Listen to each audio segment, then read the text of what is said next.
बिस्मिल्लाहिर्रहमानिर्रहीम। Welcome to my YouTube channel Mahak in Japan. आज की वीडियो में मैं आपको एप्लीकेशन फ़ॉर्म फ़िल करना बताऊंगी कि किस तरह से आप अंडर ग्रेजुएट्स के लिए एप्लीकेशन फ़ॉर्म फ़िल करोगे।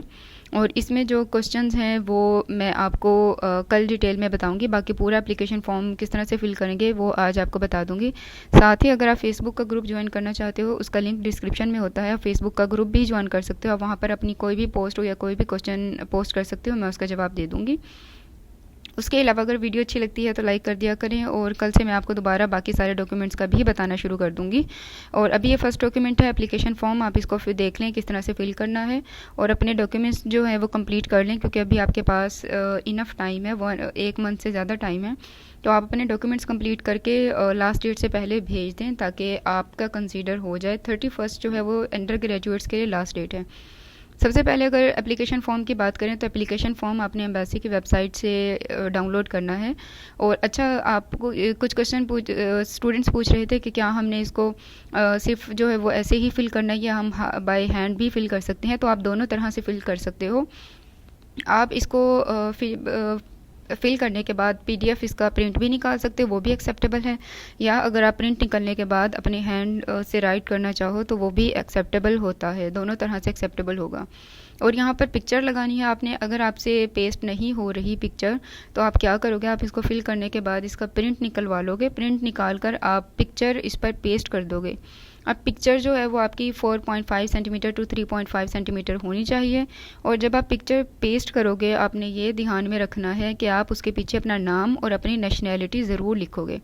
ठीक है, आप पिक्चर के पीछे नाम और नेशनैलिटी लिखोगे, उसको यहाँ पर पेस्ट करोगे और फिर अपने डॉक्यूमेंट्स भेज दोगे। सबसे पहले नंबर 1 पर आता है आपका नाम। आप सबसे पहले आप अपना सरनेम लिखोगे। आपने अपना गिवन नेम और सरनेम वही लिखना है जो आपका मैट्रिक की सनद के ऊपर या आपकी इंटर की सनद के ऊपर होगा। आपने सबसे पहले सरनेम लिखना है, उसके बाद अपना गिवन नेम लिखना है यहाँ पर डॉक्यूमेंट्स के अकॉर्डिंग।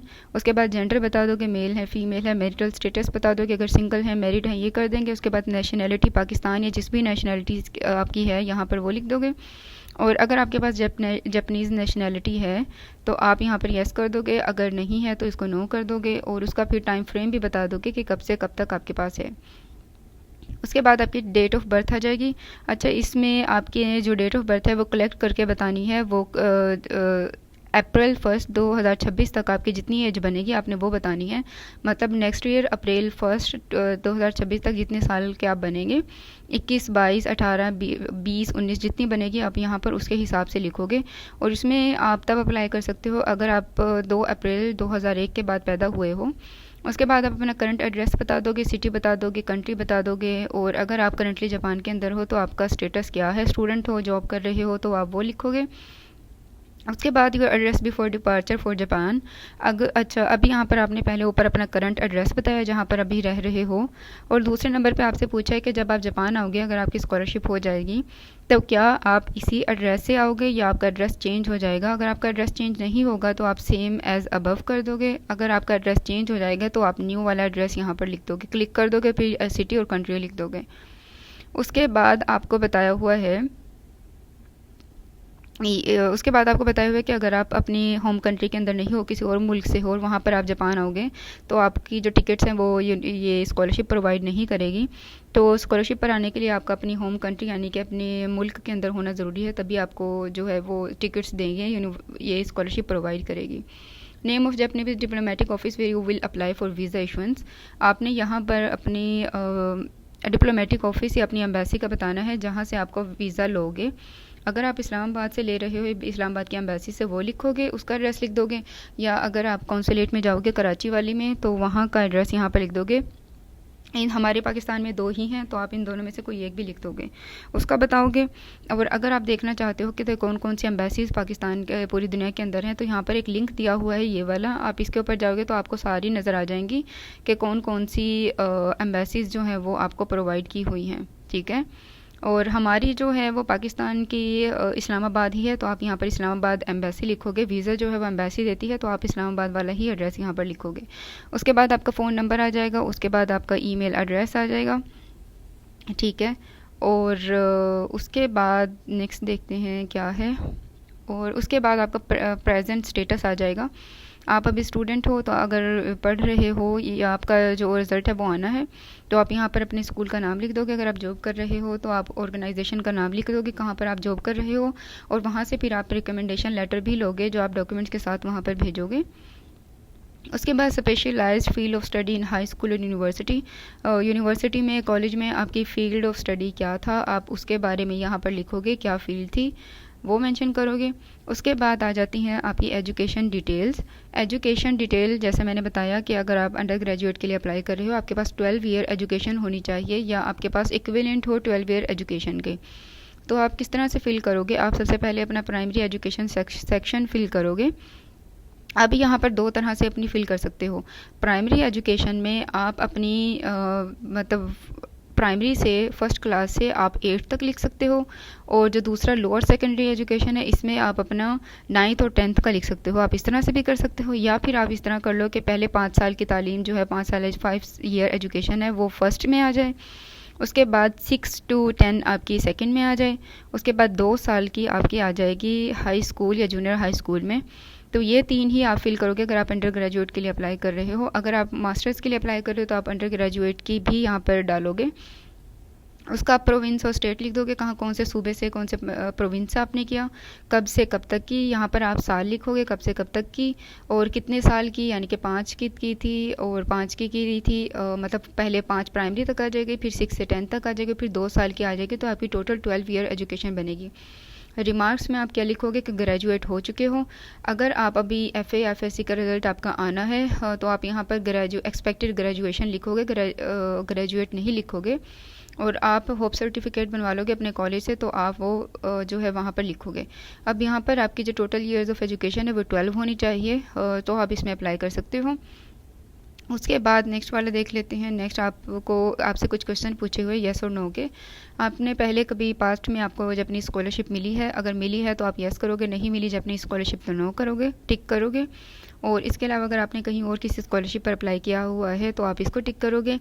और ऑर्गेनाइजेशन, अगर कहीं और से स्कॉलरशिप आपको मिलनी है तो उसका ऑर्गेनाइजेशन का नाम क्या था, आप वो इसके बारे में लिख दोगे।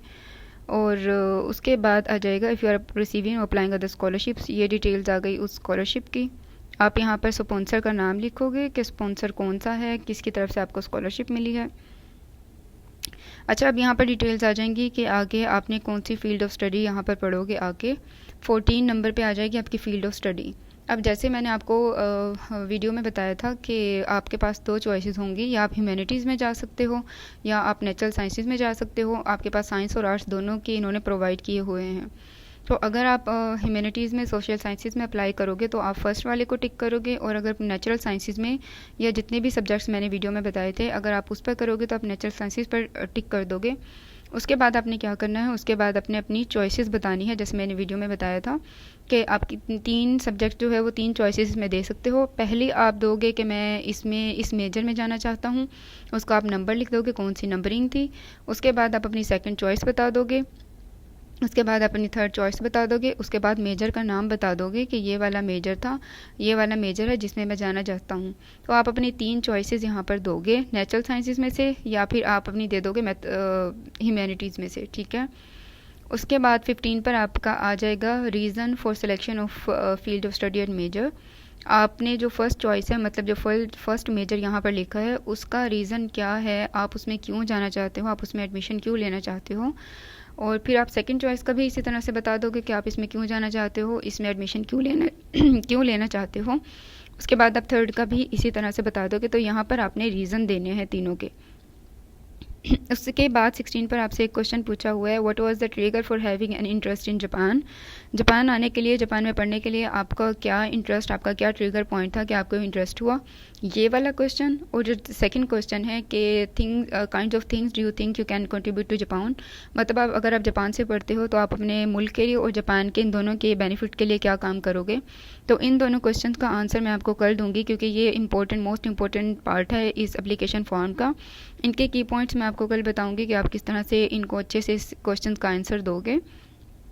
उसके बाद 18 पर आप आ जाती है आपकी लैंग्वेज एबिलिटी। इसमें आप अपनी जापानीज़ के बता दोगे कि रीडिंग, राइटिंग, स्पीकिंग आपकी कितनी है। उसके बाद इंग्लिश की बता दोगे। और यहाँ पर देखें आपको पॉइंट्स बताए हुए हैं। अगर आपकी एक्सीलेंट है तो 3 लिखोगे, अगर गुड है तो 2 लिखोगे, फेयर है तो 1 लिखोगे। और यहाँ पर आप अपनी इंग्लिश में 3 ही लिख दें चारों चीज़ों में। और अगर आप जापनीज़ अपने हिसाब से अगर आपको आती है तो आप यहाँ पर उस हिसाब से इसको फिल कर लीजिएगा। अगर आपके पास कोई और टेस्ट है इनके अलावा तो आप उसकी डिटेल्स भी यहाँ पर लिख सकते हो। अगर इंग्लिश लैंग्वेज आपके पास टोफल है, आइल्स है, तो आप उसका स्कोर लिख दोगे, आप उसकी डिटेल्स यहाँ पर पुट कर दोगे। और उसके बाद आप यहाँ पर 21 में अपनी डिटेल दोगे। इमरजेंसी अगर आपके साथ कोई होती है तो वो किन से कॉन्टैक्ट करेंगे पाकिस्तान में, आप अपने बहन भाई का लिख सकते हो, अपने पेरेंट्स में से किसी का लिख सकते हो, अपने गार्डियन का यहाँ पर नाम दे सकते हो। सबसे पहले आप उनका नाम लिखोगे, उसके बाद उनका करंट एड्रेस लिखोगे, रिलेशनशिप क्या है उससे, उनकी जॉब क्या है, ईमेल और फ़ोन नंबर यहाँ पर लिखोगे। उसके बाद 22 आ जाता है आपके पास पास्ट विज़िट और स्टेज इन जापान।